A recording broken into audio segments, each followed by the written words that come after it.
Nossa. Olá. Estamos ao vivo? Estamos ao vivo. Olá, bem-vinda. Boa tarde aí.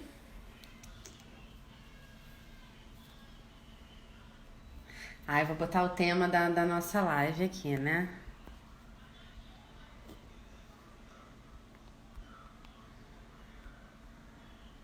Olá, pessoal.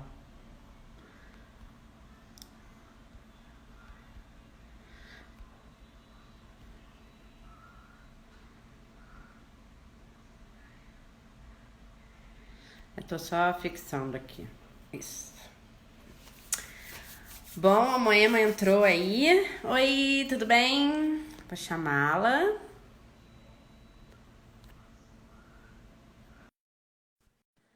Vamos aguardar. Vamos esperar também todo mundo entrar. Tá me ouvindo direito? Tô Oi, sim. Olá, Monique, tudo bom? tudo bem? Tá me ouvindo direitinho, né? Tudo ok. Então tá ótimo. Tá todo mundo entrando aí, vamos esperar aí mais um minutinho. Mas enquanto isso, a gente vai se apresentando, né? Bom, apesar de eu ter convidado a Moema, tem muita gente aqui que não é da minha página, então eu vou também me apresentar, tá? Sou Monique Pinho, sou arquiteta e trabalho com projetos de saúde desde 2002. Comecei mais com os projetos de legalização e depois fui trabalhar na Redditor em 2008. Aí em 2012 abri o escritório, em 2016 vim para São Paulo e aqui estou.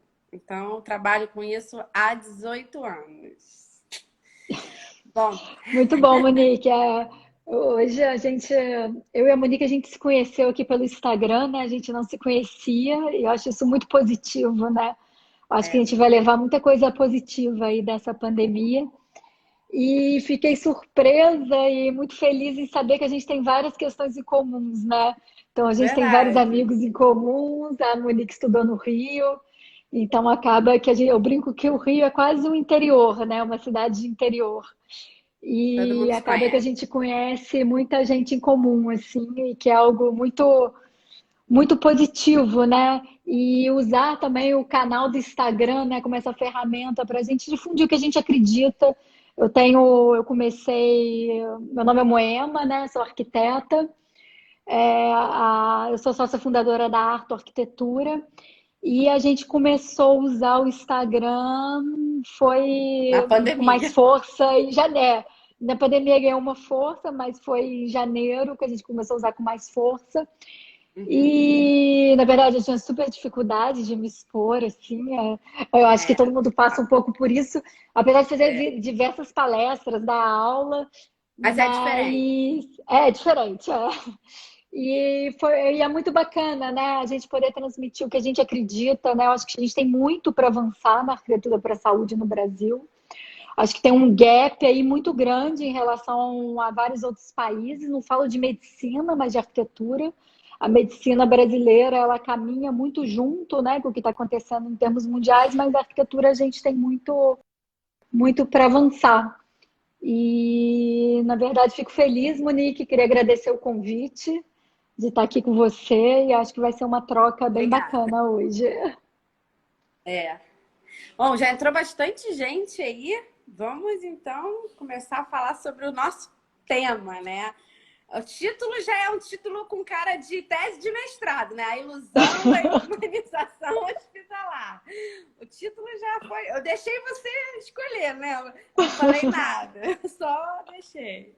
Mas então você começa aí a falar o que você acha. Na Mas antes eu verdade, acho legal a gente falar o que é, né, a humanização, o que todo mundo é, acha que é, né?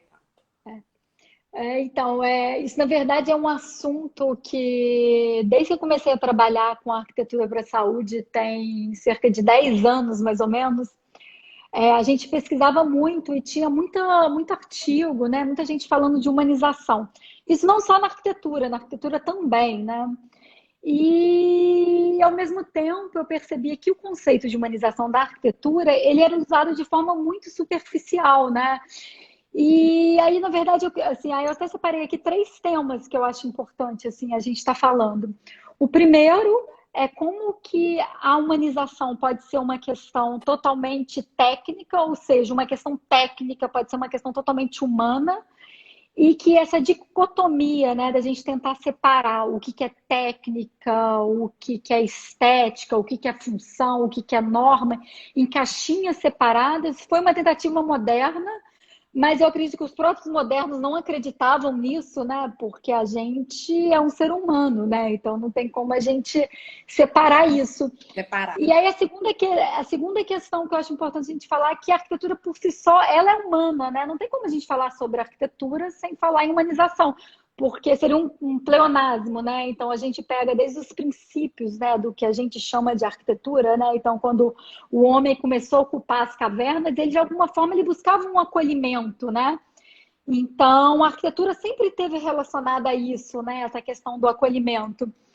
E a questão da luz, né? A gente tem trabalhado muito assim, no escritório na arte com a questão da Natural. luz, com a luz natural, porque eu fico pensando sempre, né, que a luz ela traz sempre um mistério, é um mistério tão grande que é difícil a gente faz vários estudos técnicos, a gente estuda como que a luz vai entrar naquele ambiente, mas de repente ele entra de uma forma tão incrível e tão misteriosa e de uma forma tão humana que é inexplicável. E aí está um pouco, talvez, a origem da humanização.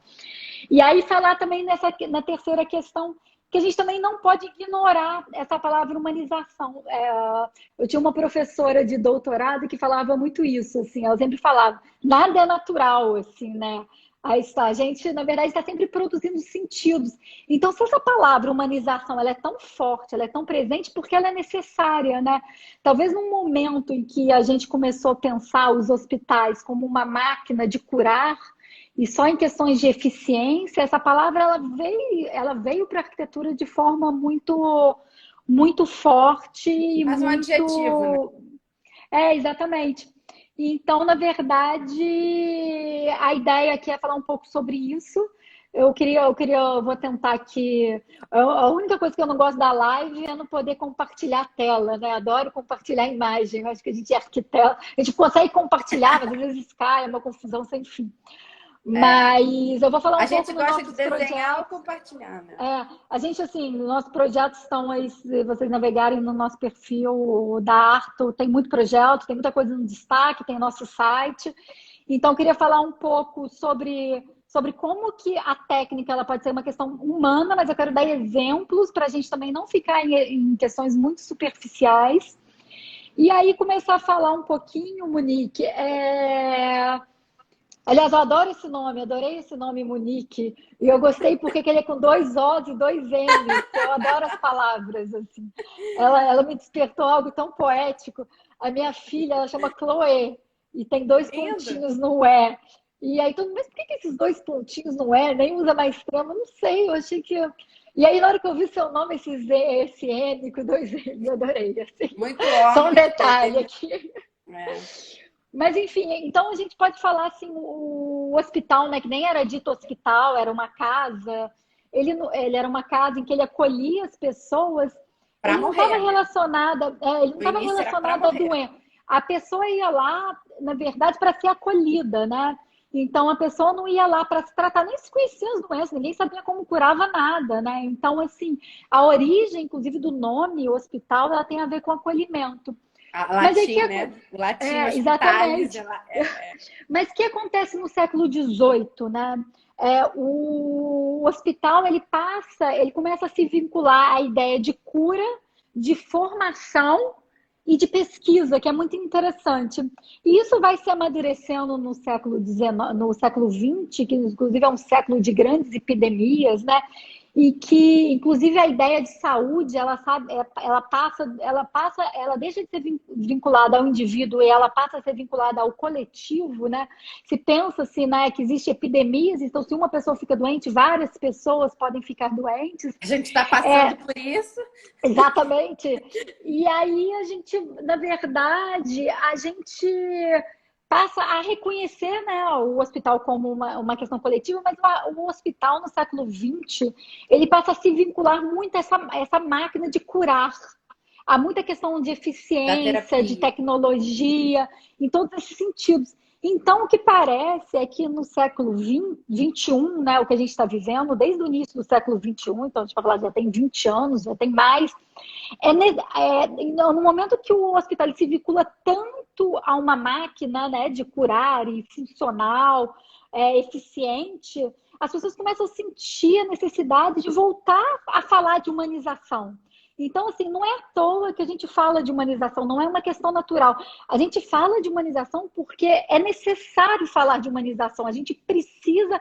Eu brinco que, por exemplo, na literatura, a gente tem poucos temas, né? Por exemplo, a gente tem tema do amor, né? O amor é um tema da literatura, ele sempre existiu. Mas ou pessoas vão ressignificando o amor através da literatura. Então, falar de humanização hoje é uma forma também de a gente ressignificar o sentido do hospital como um espaço de acolhimento, assim. Então, Prestar assim, atenção nos outros. apesar de ser uma tá. Então, assim, o que, na verdade, eu chamo de ilusão da humanização, isso eu não estou falando só da arquitetura, não, estou falando da saúde, né? Porque a medicina também, ela foi vinculada a uma questão extremamente, em alguns momentos, como algo frio, né? E hoje não, hoje já tem um retorno da medicina. Por exemplo, tem vários médicos que defendem, teve um momento das especializações, né, que são necessárias, são importantes, mas tem um retorno também da gente pensar, por exemplo, tem o pediatra, né, que pensa a criança como um todo, tem o geriatra que pensa o idoso como um todo, e quem pensa o adulto como um todo. Então tem várias correntes da medicina, né, que também volta para essa questão da gente pensar o paciente Como um todo. como um todo. E aí, até que eu estava conversando com a Monique, né, que ela também falou que incomoda também a gente, às vezes, essa questão da humanização, porque durante um tempo, e isso acontece em vários hospitais, e principalmente no século XX, né, e ainda acontece em muitos hospitais, por exemplo, tem um hospital que a gente trabalha bastante, e que eu percebia que acontecia da seguinte forma: tinha um engenheiro que fazia o projeto, e aí eles começaram a ver a importância de humanizar, né? Todo mundo falava de humanização, era um monte de congresso de humanização, e aí eles convidaram um arquiteto que não era da área, que não entendia sobre o hospital, para, na verdade, humanizar os quartos, né? Principalmente a parte dos quartos de internação. E aí as pessoas começaram a achar que humanização é colocar um quadro atrás da cama de um leito, ou que, ou que humanização, na verdade, era, na verdade, colorir uma parede de uma cor. Eu até fiz um vídeo aqui no Instagram falando sobre isso. Humanizar não é colorir uma parede, né? E o que me incomodava muito é que quando eu comecei a trabalhar com arquitetura para a saúde, tem mais ou menos uns 10 anos, eu comecei a ler muito artigo cheio de verdades na área de saúde, né? Que falava principalmente de humanização. Estava até comentando isso hoje com a Monique. Então, por exemplo, a gente lia um artigo que falava assim: na arquitetura hospitalar tem que se usar cores pastéis. Por quê? Aí, na arquitetura hospitalar, não se deve ter iluminação natural numa sala cirúrgica. Tem alguns motivos, mas por quê? E aí, o que aconteceu? Nessa época, eu comecei a ver um hub de inovação muito forte na Holanda, assim.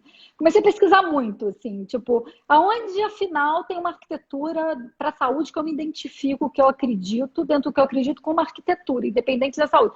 E aí, descobri isso na Holanda.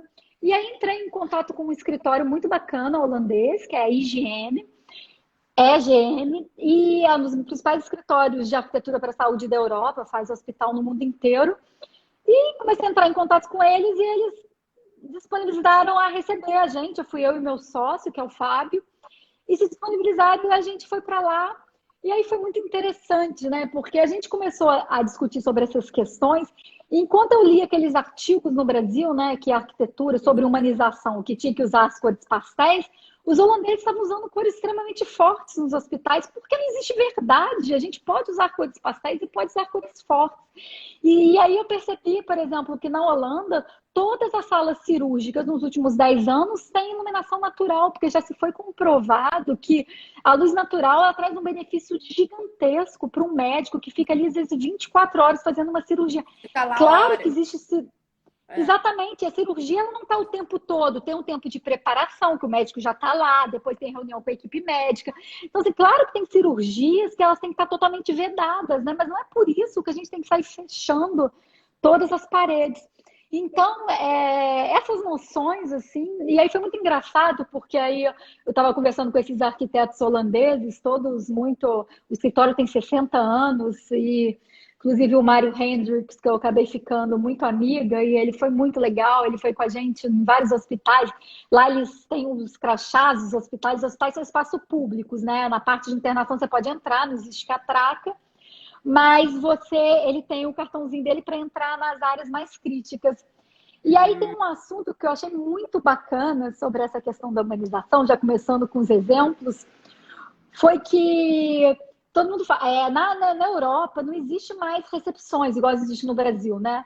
Que tem um monte de gente que você chega lá, tem que preencher ficha, você fica esperando. Lá tudo automatizado, né? Você vai ter um atendimento no horário tal, você chega 10 minutos antes, você espera numa sala de espera que quer um café, você toma um café, lê um jornal, navega ali no iPad, conversa com outra pessoa.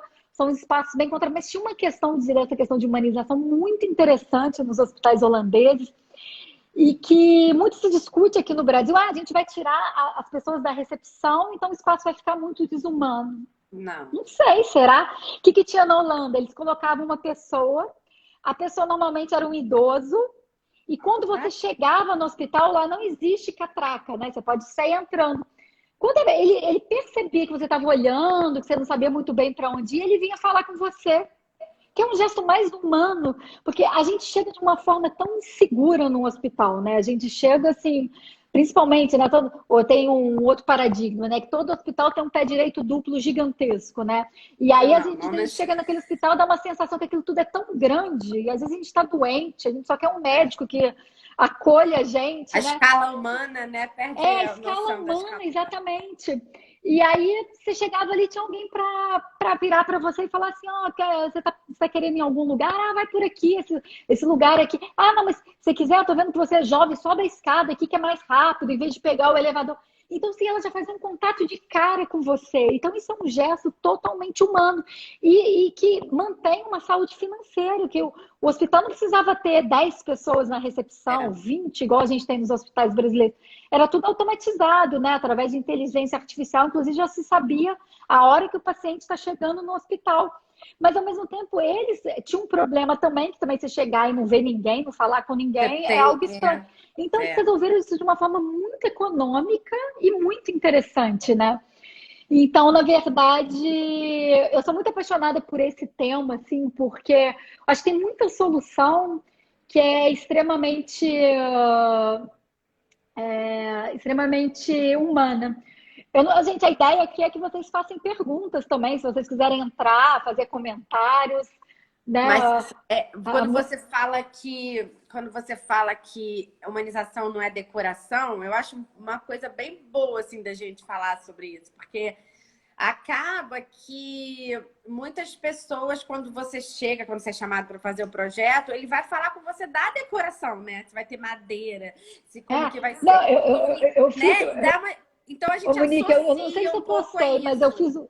eu fiz um vídeo sobre isso, falando sobre isso, assim. Não, eu acho que eu não fiz, não, mas eu vou fazer. Gente, a pior frustração do arquiteto é alguém te ligar e virar e falar assim: não, eu já fiz a obra, já tá tudo muito legal. Mas eu adorei seus projetos, achei eles lindos. Será que não tem como você vir aqui para fazer com que. Gente, tem uma frustração tão grande, assim, porque na verdade ele não entendeu nada do que a gente está fazendo, né? E aí eu queria, até no nosso curso de especialização para arquitetura para a saúde da PUC, que eu sou coordenadora, e foi um curso também que eu idealizei muito nesse sentido, né? Eu me incomodava muito com esses artigos que eu estava lendo e com essa separação entre técnica e humano e norma, e eu achava que tudo estava junto. E o curso da PUC é muito nesse sentido também, mas a gente iniciou ele online no meio da pandemia, com muito sucesso, foi muito bacana.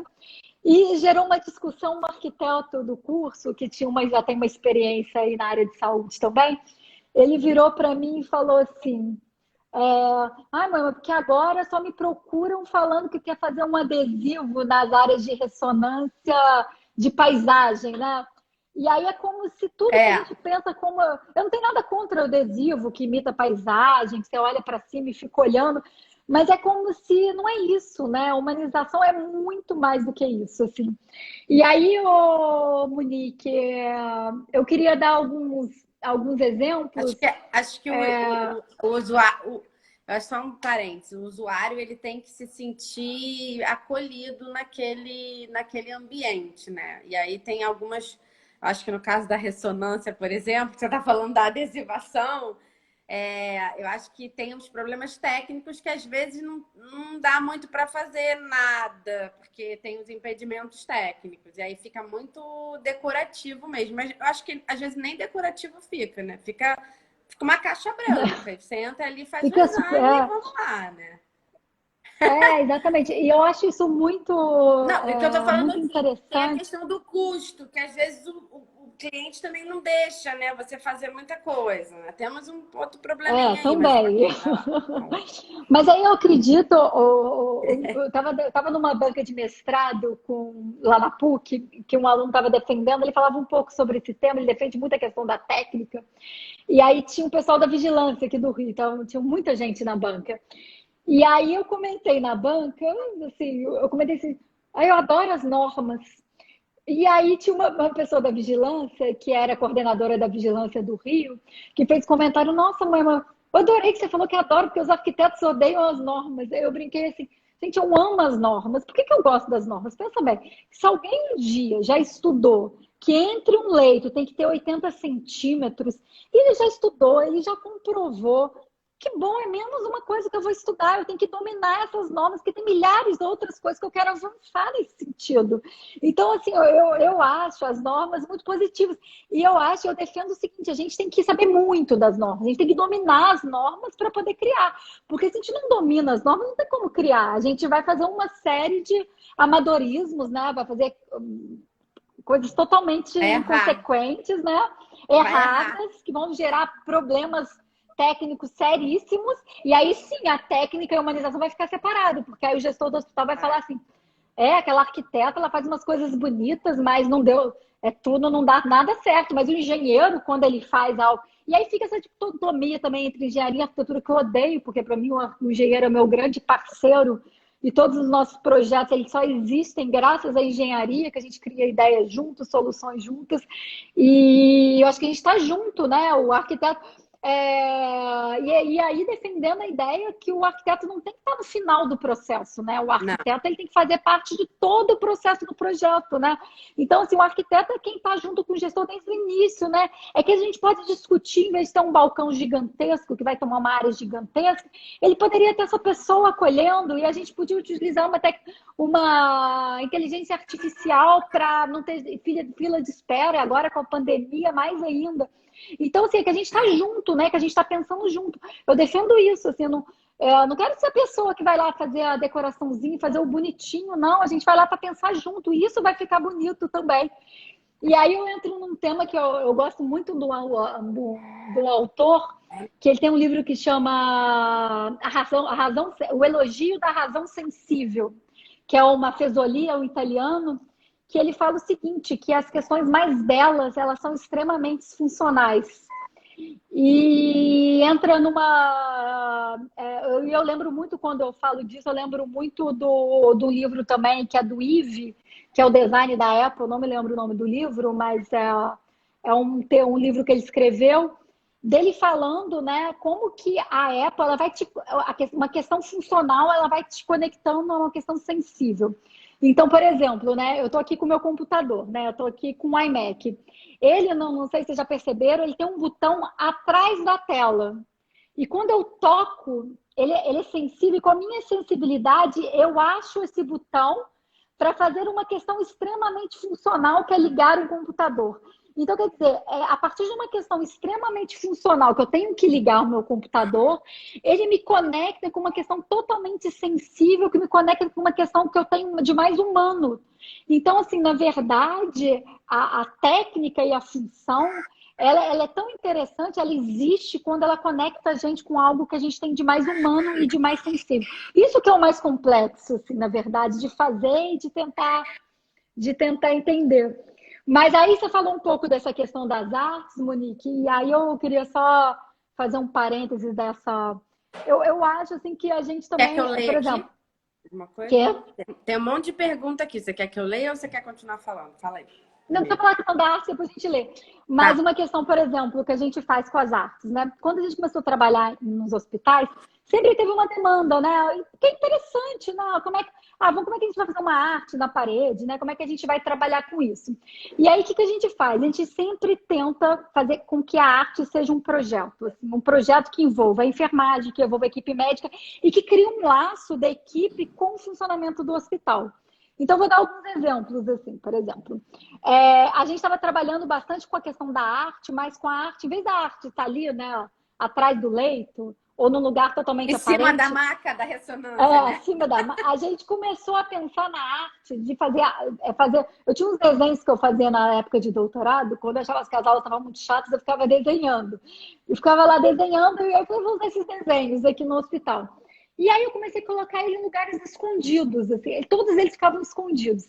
E na verdade, qual que era a ideia? Era que num momento que o paciente, mas também o acompanhante, que a gente pensa pouco no acompanhante, que é uma figura de extrema importância, tivesse ali distraído, preocupado, né? A gente está sempre preocupado, né? No hospital. Ah, quanto tempo vai demorar a cirurgia? Será que o paciente já está vindo para o quarto? A cirurgia está demorando demais, liga para o médico.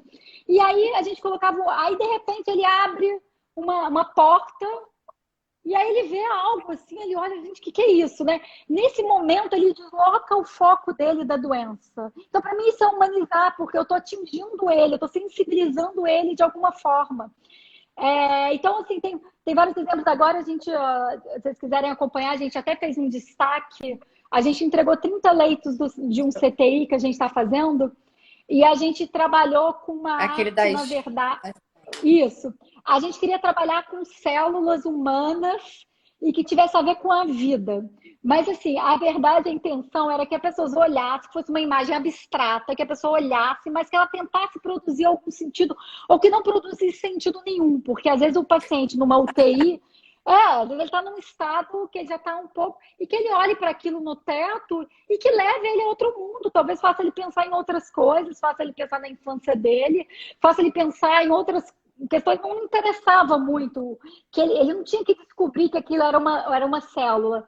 Mas, ao mesmo tempo, a gente fez era uma questão interessante com os pacientes, mas é uma brincadeira A também com a equipe. equipe de enfermagem. E que não só com os enfermeiros, com os médicos, fisioterapeutas. Então, na verdade, as pessoas entram lá, agora começou a funcionar, está até sendo adaptada para o Covid. As pessoas entram ali no estado que todo mundo está tenso numa UTI, né?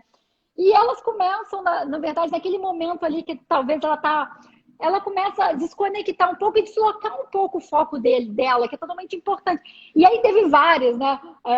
Uns falaram, e aí as pessoas tentando descobrir, os que eram mais especializados, né? Ah, isso aqui é a célula do tecido da bochecha. Não, isso aqui é uma célula da pele. Eu, no final, já não estava sabendo que era mais nada. Assim, eu aprendi horrores, que aí eu conversei com uma bióloga da PUC, que é uma professora da PUC. Eu tenho feito muito esses vínculos interdisciplinares na PUC, que é muito bacana. E aí eu conversei com ela, a gente encontrou. Ela falou: não, mãe, mas isso não é célula, isso é tecido. Tecido é o conjunto de células, nem me lembrava mais disso, que na verdade. Então, assim, eu aprendi horrores, assim, e eu comecei a ficar fascinada com aquelas imagens. E ela me explicou, né, que na verdade as cores são por causa dos corantes. Então, dependendo do corante, né, no Brasil é muito, os microscópios brasileiros, eles utilizam muito o corante, que é essa cor Azul. meio rosada, ou o azul etileno, que na verdade, dependendo do corante, faz você ver uma coisa que você precisa ver para você fazer um estudo, né? Então é muito interessante. Depois eu quero saber até como é que estão estudando essas células aí do coronavírus, que vocês já podem ter percebido que todas são nesse tom de rosa, e aí o rosa com azul vira um roxo, né? Então depende do que você está estudando naquele momento para você saber. Então virou uma extrema brincadeira, virou algo lúdico também, que você não precisa entender, que pode estar ali também para te distrair. Então isso é muito, muito positivo. A gente tinha uma época também que a gente fazia vários relógios. E aí os relógios, eles não dava para entender, não dava para ver a hora no relógio. Aí as pessoas mais pragmáticas, né, falavam: ai, meu, você fez uns relógios, são bem bonitos, mas eu não consigo ver a hora. Eu falei, mas isso é a ideia. A ideia é que o paciente que está ali no repouso, ele esteja ali no momento que o fato dele tentar ver que horas são vai fazer ele distrair de alguma forma, assim. Então, assim, na verdade, eu acredito muito que a arte, né, que essa questão da humanização, ela está muito vinculada a isso, né? A gente tem na verdade, um propósito, né? Uma proposta. Mas vamos ver as perguntas aí, Monique. Não, tem alguém que falou assim: meu TFG é uma UBS. Onde posso achar materiais sobre a humanização do ambiente de saúde? O que vocês sugerem? Então, eu acho assim, a gente fez Ela um acabou de destaque. falar algo bem poético, então não tem bem um material para isso. Então, mas isso que eu acho que a gente não deve buscar algo tão objetivo, senão a gente vai cair no paradigma da humanização, a gente vai cair, a gente vai. Da pasta Acho que a gente tem que técnica, ler né? sobre conceito. Por exemplo, a gente fez uma enquete aqui no Instagram, depois, quem falou, quem que comentou, quem foi a pessoa, você viu o nome? Então, a aluna que Lucas. comentou, a gente fez vários posts no Instagram sobre humanização. Tem cada texto lindo, né? Muita gente falou sobre a questão do respeito, muita questão do acolhimento, da questão do sensível. Então, assim, eu acho que é tudo isso junto. Mas, assim, quer falar, quer buscar sobre humanização, não precisa ser na arquitetura para a saúde, né? Porque, assim, qual arquiteto, né? Eu sempre falo com os alunos, qual arquiteto que você admira, né? Pode mudar depois, né? Que bom, né? Hoje eu admiro uma, mas como arquiteto que você admira muito? Por exemplo, eu gosto muito do Zumthor, que é um arquiteto suíço, assim, eu acho muito interessante. Ele está falando muito dessa ideia, ele utiliza a palavra atmosfera, né? Que é muito interessante. Em vez de ele falar de humanização, a gente pode falar que no cerne do conceito de humanização está na questão da atmosfera. Não importa se você pinta a parede de azul ou de Ambiência, né? amarelo. Eu também já vi Exatamente, isso, é a ambiência. ambiência. Então, assim, os conceitos são juntos. Então, vamos entender como é que o Zumthor, nos projetos dele, ele está trabalhando com essas questões, né? Como é que os japoneses, por exemplo, que são extremamente sensíveis, como é que essa luz entra numa casa japonesa, por exemplo? Eu acho que isso é pensar em humanização.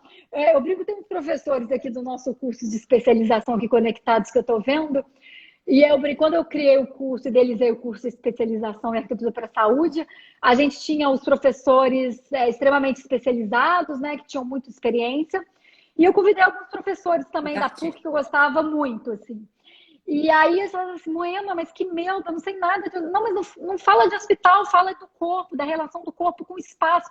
Porque a gente precisa falar dessas questões para pensar nelas no hospital. Se a gente já pegar um hospital e já falar dessas direta, a gente já vai tá reproduzindo algo. Para a gente avançar, né, no que a gente acredita, e que eu acho que o nosso curso de especialização da PUC vai trazer muito isso, né? Para a gente avançar no que eu acredito, no cerne da inovação, porque inovação não é só tecnologia, a inovação ela só existe se ela está atrelada a uma questão totalmente humana.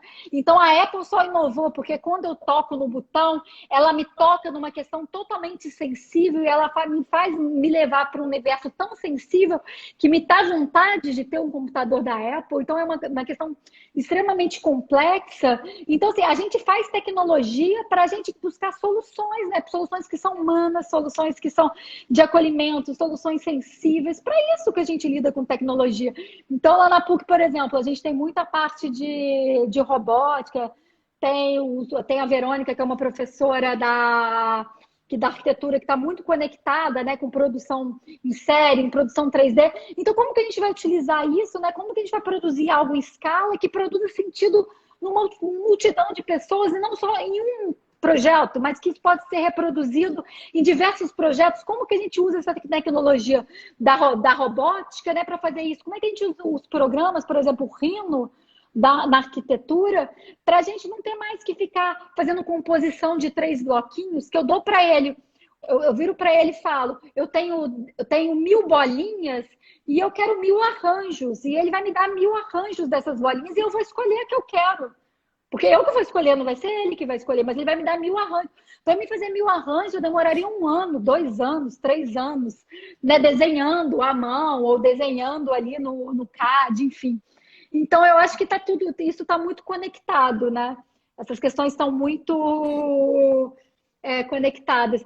Eu tenho um exemplo também que é de um projeto nosso, até que quando a Monique entrou em contato comigo, ela pediu para eu falar, que é do nosso Da UTI, projeto né? da neonatologia, da UTI UTI, né? neonatal.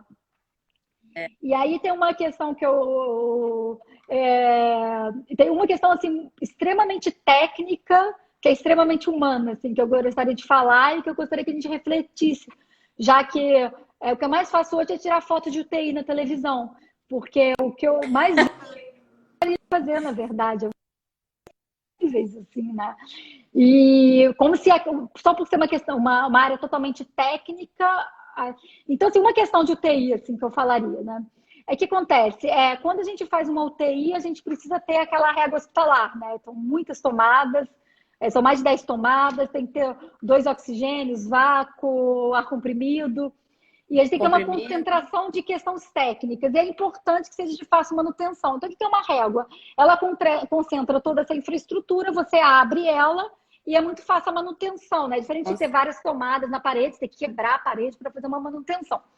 Mas o que acontece? Existe um cenário no Brasil que é um cenário dos hospitais públicos, da maioria dos hospitais, vamos colocar 90% dos hospitais. E tem os 10% dos hospitais que utilizam estativas, que são réguas que são no teto, elas têm grande mobilidade, são boas, são muito positivas. Mas o que acontece? Essas estativas, elas variam num valor aí de 10 mil a 40 mil reais.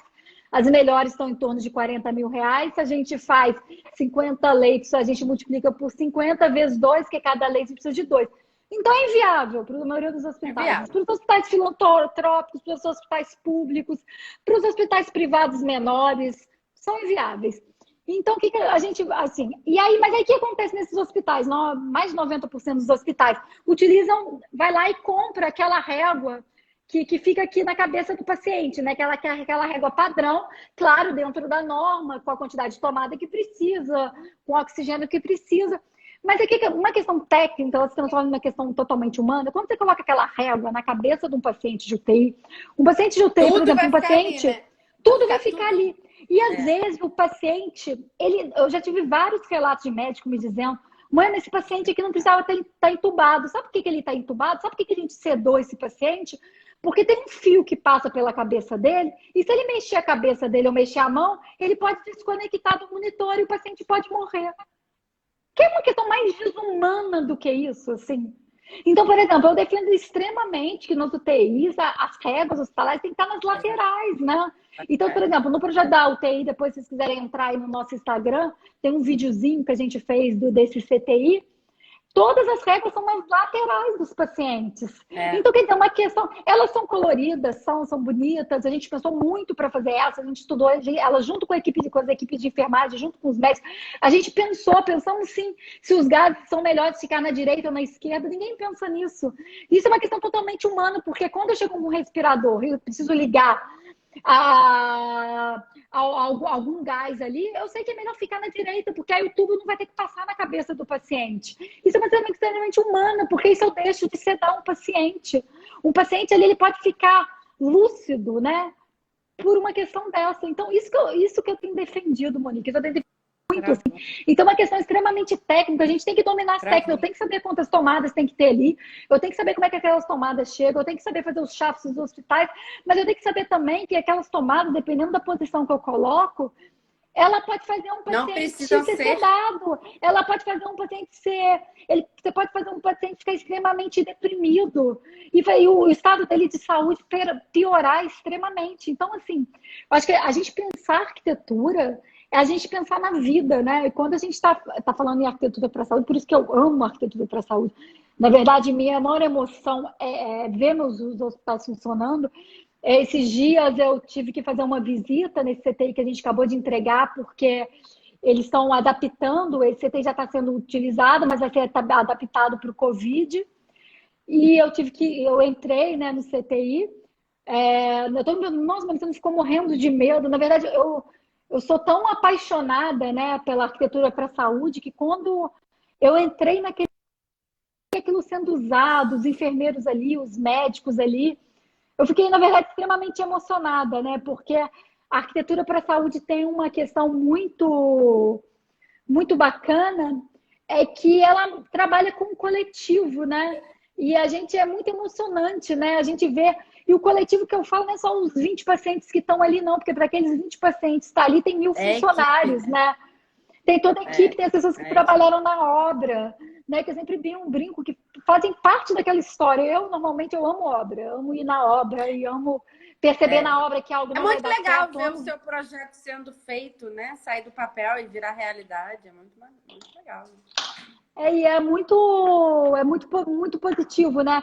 E eu brinco assim, eu sei o nome dos pedreiros, né? A maioria eu sei o nome das pessoas que estão ali atuando, porque não é só o arquiteto que está fazendo a história, aquelas pessoas estão construindo uma história, né? E eu falo isso com eles, vocês estão aqui, vocês estão construindo uma história de vida, porque vocês estão salvando pessoas também. E eles chegam em casa e falam isso, né? Então, eu acho que esse pensamento coletivo em relação à saúde, ele é muito importante, muito necessário, assim, né? E Ainda aí é mais o que nos eu dias de falei. hoje. E tem muita. E aí, assim, no Brasil tem muita coisa para ser feita, assim. É, pode parecer assim. Eu reconheço a arquitetura brasileira, tem grandes nomes na arquitetura, tem grandes nomes. Se fala muito no Lelé, né? Eu estava comentando com a Monique hoje, eu amo o Lelé, acho que o Lelé é a nossa referência. Mas precisamos avançar no Lelé, vamos fazer. Vamos, já tem 30 anos, assim, né? É porque o Vamos Lelé, há avançar, 30 assim. anos atrás, ele já era um avanço, né? Ele Exatamente, era ele um já. avanço. Mas assim, eu acho que a gente não tem que só falar assim, existe o Lelé e não existe mais Não. ninguém, né? Vamos avançar, a gente precisa de avançar, né? É. Então, também a ideia do nosso curso de especialização e esse trabalho que eu venho fazendo no Instagram é para chamar as pessoas, eu acho que a Monique vem fazendo isso também de uma forma muito bacana, né? Eu estava comentando com ela que eu acho que é uma ferramenta muito democrática, né? Vão unir esses arquitetos, né? Porque tem ali, a Monique tem 5.000 pessoas, né? Não vão colocar aqui 80% sejam arquitetos, sei lá, vão colocar que 4.000 pessoas são arquitetos. Vão trazer esses arquitetos, né? Esses jovens arquitetos, para pensar esses hospitais que estão abandonados, né? A gente vê, por exemplo, se eu fizer uma enquete agora, vamos fazer esse desafio. O Monique faz lá no seu Instagram, eu faço lá no meu, vai fazer compartilhar. Qual o arquiteto que você conhece no Brasil hoje, para você? Qual é o arquiteto de referência? Todos esses trabalham com arquitetura residencial ou arquitetura de lojas, comercial ou corporativa. Assim. Poucos trabalham com arquitetura coletiva. Os arquitetos mais conhecidos que eu estou falando, e que eu admiro muito, que são excelentes arquitetos, mas vão lá, vão pegar os bons arquitetos, os bons alunos, né? Vão deixar de ter esse foco, né? De querer só sair na capa da ArcDaily, né? Com um projeto que às vezes que é muito bacana também, que todo mundo quer. Mas assim, vão pensar que a arquitetura é muito mais do que isso, né? A arquitetura é transformação. Vão voltar o arquiteto para o cenário da arquitetura. Agora com a pandemia, né? Acho que tem várias pessoas pensando mais, valorizando mais os médicos, valorizando mais os espaços, os hospitais. O Isso é ar-condicionado. muito. Exatamente, Ar-condicionado de valorizando as pé, questões a do ar. pia. Não, então, essa questão do ar-condicionado é uma questão, para mim, totalmente humana. Assim, porque, por exemplo, se você faz um Temperatura. ar-condicionado com uma pressão errada, Dá então tudo vamos errado. colocar, eu coloco um paciente com uma imunidade baixa num leito de isolamento com uma doença respiratória, ele vai piorar, sim. Então Errou a gente tem tudo. que saber, a gente tem que dominar isso, é uma questão totalmente desumana. A saúde dele vai fragilizar mais, porque um leito de isolamento de doença respiratória e um leito de isolamento para um paciente imunodepressivo é diferente. Uma pessoa que está com uma tuberculose, ou está com Covid, ou está com outra, com uma influenza que seja, ele está ali, na verdade, num leito de isolamento para não passar essa Para doença não para os passar para outros os outros. pacientes. Para os É. outros pacientes. Um paciente isolado com uma doença que tem uma imunidade baixa, não. Ele está no leito de isolamento para que ele não pegue Não as outras pega. doenças. São questões totalmente diferentes. Assim. Então, quer dizer, a gente tem que dominar essas normas. Então, claro que a gente vai fazer bobagem, né? Então, assim, claro que a gente tem que se especializar. A gente não tem que ter medo do conhecimento, né? Eu brinco que eu aprendi muito com outros arquitetos, aprendi muito com os enfermeiros, aprendi muito observando, né? Eu brinco com os alunos, né? Mas Que sabe o que a eu gente tem. faço? Não, Não, pode eu só falar, ia, pode eu falar. só ia completar que você tava falando da técnica. Eu acho assim, eu acho muito legal quando alguém começa um projeto e tem várias ideias, mas não domina a técnica. Então, eu sempre falo, se você não domina a técnica, procure alguém que domine a técnica para te auxiliar, entendeu? É porque a técnica, você às vezes perde uma... Exatamente. Você perde uma mas aí chance o que de fazer acontece? uma coisa mais... Você precisa dominar a norma e todas as questões técnicas. Deu um pause aí. Você precisa dominar a técnica e Foi, todas deu. as questões técnicas, normativas. E eu vejo assim, quanto mais eu domino ela, mais eu consigo criar, mais eu consigo pensar. Então, assim, quer dizer, por exemplo, hoje, né? Eu visitei os hospitais holandeses, acho que foi 2012, 13, foi por aí. Eu imagino se hoje eu for nos hospitais, eu vou pensar em outras questões, né? Você vai Eu vou avançar no observar outras coisas. Exatamente. Então, assim, quanto mais a gente sabe, né, das normas e observa, e aí parar para pensar como é que fala? Não criar paradigmas na cabeça. Ah, não, todo hospital o gás está no lado esquerdo. Ah, mas sei lá, depois eu percebi ali na televisão que tem um está na direita, outro está na esquerda. Ah, não, mas o Einstein colocou na direita, então é regra fundamental. Mas será que alguém pensou nisso? Isso que eu pergunto. Não sei. Então vou procurar saber. Entendeu? Vou perguntar para a Eu enfermeira. fiz uma live com a menina do Design Thinking, que estava explicando as técnicas. E isso seria exatamente uma pergunta que seria utilizada nessa técnica. Como usa melhor, o que as pessoas da equipe preferem, fazem. Então, assim, eu acho que falta um pouco esse momento aí. Os arquitetos chegam e querem projetar só com uma pessoa te dando as regras, que seria o dono, né? Isso é muito interessante. Inclusive, eu estava dando uma palestra na PUC o ano passado, e o professor Hermano, que é um professor muito querido lá da PUC, está no nosso curso de especialização também. Eu fiquei muito feliz assim, com o comentário dele no final da palestra. Ele virou e falou assim: Moema, o que eu mais gostei de tudo que você apresentou é porque a gente percebe que você projeta com e não para as pessoas, né? Então, na verdade, assim, é isso, assim. E a ideia do design thinking é muito essa ideia, né? Você tá junto com a equipe e junto com ela, as enfermeiras que eu lido nos hospitais falam assim: mano, eu nunca vi alguém que me faz tanta pergunta. Você faz eu pensar sobre coisas que para mim já eram naturalizadas, né? Eu pergunto, mas por que você prefere o gás na direita ou na esquerda? Mas eu não sei, nunca pensei nisso aqui. Eu chego, o gás já tá lá, eu trabalho do jeito que dá. Aí ela falou assim: não, mas deixa eu ver com engenharia clínica. Eu acho que, não, talvez essa enfermeira aqui que trabalha numa emergência, ela pode te dizer melhor, porque talvez na emergência é um momento mais significativo. Exatamente. Então, mas é isso, Deixa Monique. eu te fazer uma pergunta aqui, ó, que fizeram. Vou fazer uma aqui, ó. O que você acha de usar vegetação em ambientes como quartos de internação, espera, exames e medicação? Então, isso é uma questão também super polêmica, né? Eu lembro quando eu comecei a trabalhar com o hospital, eu queria colocar planta em todos os lugares. Eu queria planta. Eu lembro que a gente tinha um hospital que a gente estava trabalhando, que tinha uma varanda. Eu falei, não, gente, vamos colocar planta na varanda. Aí já veio as enfermeiras. A gente falou, não, mas não pode planta na varanda. Aí eu pensei, mas eu não sabia tanto das normas. Aí tudo eu pergunto, né? Mas aonde que está escrito que eu quero estudar, então, para me saber? Porque para aí eu não cometo esse erro. Aí nunca aparece, né? Nunca está escrito, não existe normas, né? Assim, não existe normas. Acho que deu uma caída. Não existe normas, assim, pode, não pode, né? Então, se tem, por exemplo, tem hospitais que proíbem que os pacientes recebam flores, né? Então, se o hospital proíbe que receba flores, tem que entender também que você não vai colocar planta na varanda, né? Então, assim, eu acho que também você tem que entender um pouco o contexto do lugar, se a região é muito úmida, se ela chove, como é que ela tem a relação da planta com a manutenção. Mas, assim, eu acho assim... Manutenção que eu acho complicado. Eu acho complicada a história da manutenção. Mas, Monique, a gente fez agora uma parede verde numa recepção, e a gente contratou uma paisagista muito boa, assim, né, aqui do Rio, que é a Janine, e ela falou assim: não, mãe, não pode ficar despreocupada com essa parede, que ela não vai ter problema de manutenção. E não tem, assim, deu 8 meses e ela é toda drenada artificialmente, foi caro. Eu tive que demorei para convencer o gestor. Mas ele se convidou, falou assim: mãe, então tá, não vai me dar problema de verdade. Pode fazer. Tudo de verdade. Tudo de verdade, não é artificial.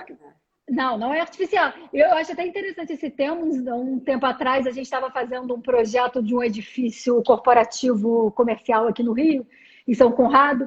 E aí a gente estava nessa discussão. Tinha muitas plantas nas paredes. E aí eu estava conversando com Com a paisagista já estava definido que ia ter um monte de planta. E aí a paisagista foi para Nova York. E aí a gente reuniu logo depois que ela voltou para fechar lá o projeto das plantas. E aí ela virou para mim e falou assim: Moema, eu tô achando que eu vou mudar tudo. Eu vou colocar tudo planta artificial. Eu, hã? Ela falou assim: não, porque você não está entendendo. Em Nova York, eu fui nos lugares, eu olho os lugares e parece que essas plantas são todas Não, de naturais. verdade. Elas são artificiais, mas É. eu falei assim, mas eu falei assim, não, mas para mim não faz sentido, porque a planta, para mim, é aí quando a gente toca no assunto da humanização, né, que não é É. superficialidade. A ideia da planta não é só olhar para ela e ela tá linda. A ideia da planta é você ver uma Você plantinha cuidar ali da planta. crescendo, uma plantinha ali que fica secou, porque isso é a vida, né? Isso é o mistério da vida. Ver uma planta ali que nasceu no meio de outros que não devia estar ali. Mas Isso é um eu já tive. mistério, né? Mas eu Mas tive um foi cliente que ele difícil falou, eu convencer. quero a planta artificial. Ele foi bem claro, ele falou, eu não rego nada, eu quero... Eu botei na piscina, eu tenho até essas fotos aí, botei na piscina, maravilhosas, caras, e assim, estão lindas até hoje. Outro dia eu vi ele tirando uma foto. Mas, Monique, na verdade, assim, eu não gosto, mas eu não julgo também, porque eu acho que também se tivesse nesse contexto, talvez utilizaria, porque também a gente tem que entender, né? Ah, então ele quer mesmo a planta artificial, deixa a planta artificial, mas talvez o coração do projeto não vai ser as plantas, vai ser outra coisa, né? Não é, então, assim, a gente também pode entender, né? Eu brinco lá no escritório com o pessoal do escritório, então tem bastante gente aqui do escritório conectada, e aí eu brinco com o pessoal do escritório que a gente tem que escolher algo num projeto para criar, né? A gente tem que. Não dá para a gente inventar a roda em todo projeto, né? Não adianta eu querer inventar uma regra em cada projeto que eu faço, não vai dar tempo, né? E vou falir, vou quebrar, né? Não é possível. Então, assim, eu acho que a gente tem que entender também como que é esse trabalho, né? Como é que é esse processo? Aonde que a gente pode investir ali naquele projeto, né? O que é principal? Naquele projeto, o principal é a luz natural, então ela tem que existir, né? Não dá para... depois não deu, teve que passar uma tubulação de ar-condicionado e tampou a luz natural. Então Mas não dá para outro dia, acontecer isso, né? eu fiz uma live aqui com a Patrícia, Neurolighting, a gente estava falando sobre isso, e ela tinha feito uma outra live com um rapaz de fibra ótica.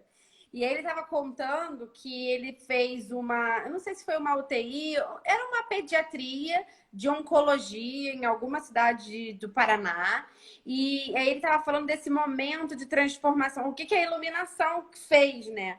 O médico estava dizendo que as crianças, quando vão fazer algum procedimento de manhã, elas passam a noite inteira sendo, não espetadas, mas vem sempre alguém para colocar o medicamento. Então acaba que elas acordam, elas se mexem, tem que acender uma luz, não sei o quê, então incomoda. E daí ele criou aqueles pontinhos de fibra ótica. E as crianças amavam, porque elas falavam assim, aí eles ligavam de noite para eles exatamente falarem, nossa, tá de noite, é o céu estrelado e tal, hora de dormir. E como ficava aquela penumbra, as enfermeiras não precisavam mais acordar as crianças. Então, as crianças passaram a ter um humor melhor e o tratamento também evoluiu melhor só por causa da mudança da iluminação do quarto, entendeu? Assim, uma coisinha muito pontual. Mas eu acho que mudou, né? isso no fundo que é humanizar, né? Você, na verdade, na hora que você desperta, tem um trabalho em Chicago muito interessante do design que eles chegaram à conclusão que tem muito a ver com isso. Que um dos grandes problemas em cirurgia infantil é anestesia, porque ela não pega, né? A criança fica muito nervosa, ela fica... E aí não pega. E aí ele fez um painel dentro desse conceito todo de LED. Não sei se você já viu esse projeto, é bem bacana. Depois eu posso até compartilhar. E aí ele fez um corredor, na verdade, são vários bichinhos pulando. Então a criança, ela passava naquele corredor e ficava tentando tocar aquilo. Nisso ela se distraía totalmente, chegava na sala cirúrgica, ela não ia na maca, totalmente, enfim, feliz e descontraída, e isso aumentou muito, na verdade, acabou com várias modas. Os americanos, eles fazem, como é que fala? Diagnóstico de tudo, né? Então tinham os laudos mostrando como que diminuiu, como o pós-cirúrgico começou a ser muito melhor, os índices de morte infantil durante cirurgia diminuiu, e muito bacana. Então isso é humanização, né? Isso é o cerne da humanização. A gente fez um projeto. Tem que ter criatividade. Tem que pensar. A gente fez um projeto quando a gente fez a unidade neonatal, muito bacana, que eu ficava lá na obra, fazendo projeto, discutindo aquela confusão de obra, e aí a unidade neonatal estava funcionando do outro lado. E aí todo mundo ia, muitas mães iam lá, pais, né, iam lá dar uma olhada, que pena, que já não está pronta, idade antiga ainda. Isso foi me comover. Aí eu lembrei que deu uma caída. Travou? Travou um Travou? pouquinho. Aí, na verdade, aí Não, isso assim, travou. as pessoas iam visitar a Nel, que estavam Faltam 5 internadas. minutos, tá? Vou fechar. Faltam E 5 minutos, hein? aí, e aí, assim, uma coisa que eu achei muito bacana, e aí eu lembrei que a enfermeira falava assim, mas toda vez que uma criança nasce, ela faz a impressão dela digital, né, registrada, ali no livrinho dela de enfermagem, a maioria, né, faz a impressão do bebê. E eu falei assim, vamos fazer uma campanha com essas mães, né? Vamos estimular elas, assim, elas não ficarem tristes, que elas estão com um espaço antigo, vão gerar vida nelas. E aí a gente começou, a enfermagem, junto com a gente, começou a perguntar para elas quem gostaria de participar do novo projeto da Unidade Neonatal. A maioria topou, e a gente pegou a impressão digital dos bebês, delas, que tinham acabado de nascer e estavam internados, né, na Bacana. unidade neonatal. E aí, e a gente pediu para ela escrever. Eu falei assim, gente, mas como é que eu vou identificar que a mão é do bebê, né? Vão Tem que ter achar o que eu peguei nome, isso na né? internet, né? E ela É. falou, não vai fazer sentido. Aí eu falei assim, não, escreve com a letra de vocês o nome da criança, porque a nossa letra é algo que a gente identifica em qualquer lugar, né? E elas escreveram, e a gente usou essas impressões digitais em escala humana, né? Em escala na arte. Tinha muito vidro, então a gente tinha o problema das pessoas baterem a cabeça. Então a gente usou a impressão com o nome dos bebês. E foi algo muito emocionante, assim, depois, porque Bacana. gerou vida nessas mães que estavam ali, porque elas deslocaram o foco também daquela doença para participar de um projeto.